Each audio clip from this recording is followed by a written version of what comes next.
ako?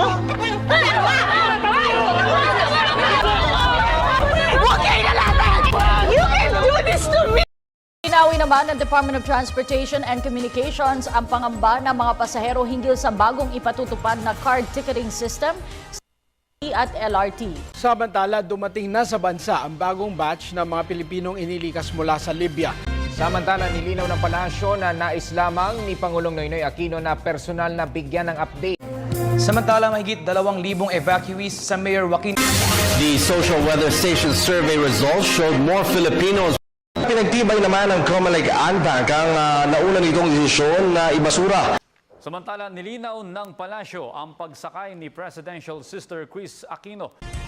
It's fun to visit various tourist spots in the country, and it's more fun to be with some inhabitants of the deep blue sea. Meanwhile, the U.S. Embassy pledged full cooperation with Philippine law enforcement authorities in every aspect of the investigation. Samantala, puspusan rin ang ginagawang paghahanda ng mga Davaoeños ilang araw bago ang formal na panunumpa ni outgoing Davao City.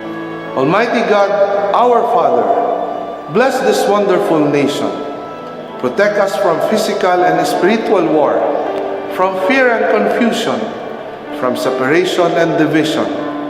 Be present to our leaders. Give them wisdom and courage, affection and compassion, as they ponder decisions affecting peace of its people. Make us more deeply aware of our beginnings, remembering not only our rights, but also our duties and responsibilities as a citizen. Make this nation, the pearl of the Orient Seas, to be a great place again.